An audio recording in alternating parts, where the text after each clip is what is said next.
தமிழ் தேசியம்னா என்னன்னு சொல்ல வேண்டிய ஒரு நிலைமைக்கு கொண்டாந்து நிறுத்திட்டாங்க. அடிப்படை பிரச்சனையே அதுவாக தான் இருக்குது. ஒரு தேசிய இன பிரச்சனையை ரொம்ப எளிமையாக புரிந்து கொள்ளக்கூடிய இடத்திலிருந்து அது குழப்பி வார்த்தை சண்டைகளாக மாற்றி அது கடைசியில் கிள்ளிட்டாங்க குத்திட்டாங்க கதையா மாத்தி வச்சுட்டாங்க. அங்க ஏதோ மெஸ் நடத்துன மாதிரி விசா வாங்கிட்டு அங்க போனது சோறு திங்கிறதுக்கா? இனிமேலும் இப்படி பேசிட்டு இருந்தா பார்த்துட்டுலாம் சும்மா இருக்க மாட்டோம். அதையும் சொல்ல பதிவு பண்ண விரும்புகிறோம். ஒரு போராட்டத்தை, ஒரு போராளி இயக்கத்தை, ஏகாதிபத்தியத்தை எதிர்த்தவர்களை, ஒரு அரசியல் கட்டுமானங்களை செய்தவர்களை, இன கட்டுமானத்தை செய்தவர்களை, இப்படியான ஒரு உலகத்தினுடைய மிகச்சிறந்த ஒரு போராளி இயக்கமாக தன்னை வார்த்து கொண்டவர்களை, பனிப்போருக்கு பிறகு, உலகமயமாக்கலுக்கு பிறகு ஒரு போராளி இயக்கம் எப்படி இருக்க வேண்டும் என்ற உலக விடுதலை போராட்டங்களுக்கு உதாரணமாக நின்றவர்களை எல்லாம் நீங்க போற போக்குல அப்படி நான் இங்க சாப்பிட்டேன், இங்க அதை பண்ண, அங்க அதை பண்ண, சினிமா கதை மாதிரி பேசினால் அதை பார்த்து கொண்டு சும்மா இருக்க மாட்டோம். வேற கதை பேசுங்க, கேட்டுக்கிறோம். ஆனால் இது அல்ல கதை பேசுவதற்கு. விவாதம் வேண்டும், விரிவான அரசியல் விவாதம். ஒரு இனப்படுகொலை அது இளைஞர்களிடத்துல கொண்டு போகாம ஒரு தலைமுறையை நாசப்படுத்தியதை ஏற்றுக்கொள்ள முடியாது. இது சொன்னாலும் உடனே திமுக கைகூலி, அதிமுக கைகூலி, பிஜேபி கைகூலி, காங்கிரஸ் கைகூலி மாத்தி மாத்தி சொல்லிட்டு இருப்பாங்க. ஏன் நீங்க எல்லாம் இல்லாம நாங்க தனியாக ஒரு அரசியல் கருத்து இங்க நிலத்துல வராதா? நாங்கள் தான் தனித்துவமானவர்கள், நீங்க எல்லாம் காப்பிடிச்சவங்க. நாங்க யாருமே நாங்கள முதலமைச்சரான பிரச்சனை தீர்த்து நாங்க யாரும் சொல்லல. எம்எல்ஏ பதவிக்கோ எம்பி பதவிக்கோ நாங்க நின்றவர்கள் அல்ல. இத்தனை ஆண்டு காலம் இந்த அரசியலில மக்களுக்காக நின்ற தலைவர்கள் இங்க இருக்கிறார்கள், போராளிகள் இருக்கிறார்கள். எதுக்கு ஆசைப்பட்டு வந்தாங்க? நீங்க முத்திரை குத்துவதால் மட்டுமே நாங்கள் பின்வாங்கி விட போவதில்லை. ஆனால் மூர்க்கமான ஒரு எதிர்ப்பு அரசியலை நீங்க சந்திக்க போகிறீர்கள் என்பதை சொல்லிக் கொள்ள விரும்புகிறேன். இந்திய இலங்கை ஒப்பந்தம் நடக்கிறதுக்கு முன்னாடி வரைக்கும் பிரபாகரனை போற்றி பாராட்டி எழுதிய இந்து பத்திரிகை என்றாம் அவர் என்ன பண்றாரு? இவரை தன்னுடைய பிடியில் வைத்துக் கொள்ள வேண்டும் என்று விரும்புகிறார். தான் கட்டுப்பாட்டில் வச்சு நடத்தணும் நினைக்கிறார்.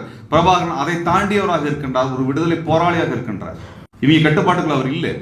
அதற்கு பிறகு அவரை பற்றிய கொச்சையான பிரச்சாரங்கள் மேற்கொள்ளப்படுகின்றன, பொய்யான பிம்பங்கள் கட்டி எழுப்பப்படுகின்றன. இவரை தன் கட்டுப்பாட்டிற்குள் வைத்திருக்க வேண்டும் என்று விரும்பி தோற்று போன இந்து பத்திரிகை கடந்த 30 ஆண்டுகளாக விடுதலை புலிகளுக்கு எதிரான மிகப்பெரிய அரசியலை செய்தது. அதனாலதான் மே 17 இயக்கம் ஆரம்பிக்கப்பட்ட முதல் நிகழ்வு என்பது இந்து பத்திரிகை எதிரான நிகழ்வு.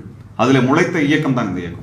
இதற்கு பிறகு ராஜீவ்காந்தி கொலை, ராஜீவ்காந்தி கொலையில யாரெல்லாம் பங்கெடுத்தான்னு பட்டியல் எடுத்து பார்த்தா Varma commission report, Jain commission report எடுத்து பார்த்தா சுப்பிரமணிய சாமி, எம்.கே. நாராயண, சந்திராசாமின்னு ஒரே சாமி பட்டியலா இருக்குது. ஒரே இந்த இவங்களோட பட்டியலா தான் இருக்குது. இது முதல்ல எங்க இருந்து வெளியே வந்துச்சு, இந்த போட்டோகிராஃப் யார் வெளியிட்டா, இந்து பத்திரிகை வெளியிட்டது, யார் கொடுத்தா, எந்த பாப்பா எழுதுனா, எல்லாம் பாப்பார் பசங்களோட பட்டியலா போட்டுட்டே இருக்கிறாங்க. எல்லா பயிலும் ஒன்னா சேர்ந்து ஒரு இயக்கத்தை அளித்திருக்கிறார்கள், தமிழ்நாட்டின் அரசியலை முடக்கி இருக்கிறாங்களே. இதுக்கு பின்னாடி என்ன உங்களுக்கு வரலாற்று ஆதாரம் வேணும் சொல்லுங்க? இதுக்கப்புறம் என்ன வரலாற்று ஆதாரம் வேணும்?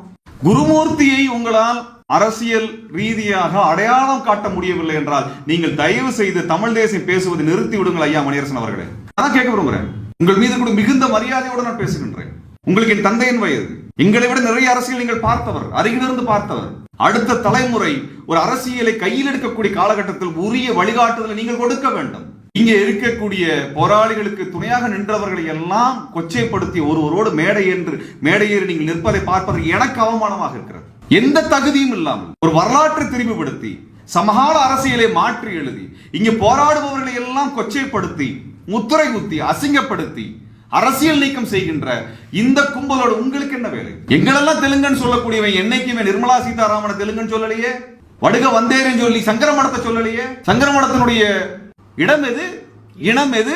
சங்கரமடத்தை பத்தி என்னைக்கா பேசியிருக்கிறா? வடுக வந்தேரின்னு இங்க இருக்க ஐயா வைகோவை பத்தி பேசுவாங்க, இங்க இருக்க நம்ம எல்லாம் பத்தி பேசுவாங்க, முத்திரை குத்துவார்கள்.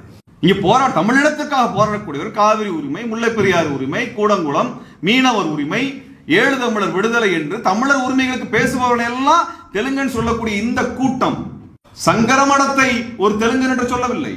ஏன் பாஜக கூட யாரையாவது பேசியிருக்கிறார்களா, முத்திரை குத்தி இருக்கிறார்களா? ஆனால் தமிழினத்துக்காக போராடக்கூடிய எல்லாரும் தேடி தேடி போய் சொல்லுவாங்க, முத்திரை குத்துவாங்க. ஏனால் இந்த தமிழினத்தில் போராடுகின்ற இந்த சக்திகளை எல்லாம் இன்றைக்கு வரக்கூடிய இளைஞர்களிடத்தில் எதிரியாக காட்டுகின்ற வேலை. பாஜக ஒருத்தனை கூட இப்படி அவங்க சொன்னது கிடையாது.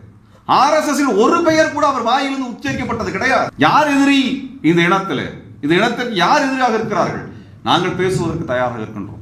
ஆக பெரியாரும் தமிழ் தேசியமும் என்ற இந்த தலைப்பு எதை சொல்லுகிறது என்றால், தமிழினத்தினுடைய பிரதான முரண்பாடு டெல்லியோடு என்னவாக இருக்கிறது, தமிழினத்தினுடைய அடிமைத்தனத்துக்கு எது காரணியாக இருக்கிறது என்பதை தெல்ல தெளிவாக குழப்பம் இல்லாமல் அடையாளம் காட்டிவிட்டு சென்றவர். இந்த திரிவு அரசியல் என்பது முறியடிக்கப்பட வேண்டும்.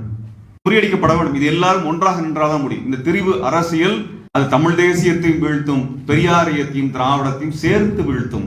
அவை மிக மிக ஆபத்தான ஒன்று. இது யாருக்கும் பயன்படாது. காமராசரை முதலமைச்சர் ஆக்கிவிட்டு பெரியார் அமைதியாக இருந்து விடவில்லை. திமுகவை பதவியேற்று விட்டு அவர் அமைதியாகி விடவில்லை. அவர் அரசியலை தனித்த ஆளுமையோடு நடத்தி கொண்டே இருந்தார். சமரசம் இல்லாமல் பேசிக்கொண்டே இருந்தார். நம்மால் எந்த கட்சியும் ஆட்சி கொண்டு வரக்கூடிய அளவுக்கு நம்ம வலிமை இல்லாமல் இருக்கிறது. ஆனால் எதிரிகளை அடையாளப்படுத்துகின்ற வலிமை நமக்கு இருக்கிறது. போராடுகின்ற வலிமை இருக்கிறது நமக்கு. அதுதான் நம்முடைய அரசியல். அந்த அரசியலை முன்னெடுக்க வேண்டும். அதுக்கு என்ன பேர் சொன்னாங்க? ஆனால் ஒரு தேசிய இன விடுதலை சமூக ரீதியாக சீர்திருத்தப்பட்ட ஒரு சூழலில் அரசியல் உணர்வு எழுச்சி பெற்ற அந்த இளைஞர்களிடத்தில் பொருளாதார விடுதலையையும் உள்வாங்கிய நிலையிலே ஏகாதிபத்திய ஒடுக்குமுறை, பார்ப்பனிய ஒடுக்குமுறை எல்லாம் உடைத்தெறிய வேண்டும் என்கின்ற விடுதலை வேட்கை பெறுகின்ற அந்த இளைஞர்கள் எதிர்காலத்தில் இந்த மண்ணில் வருவார்கள், தோன்றுவார்கள். இந்த போலிகளை எல்லாம் அவர்கள் வீழ்த்துவார்கள்.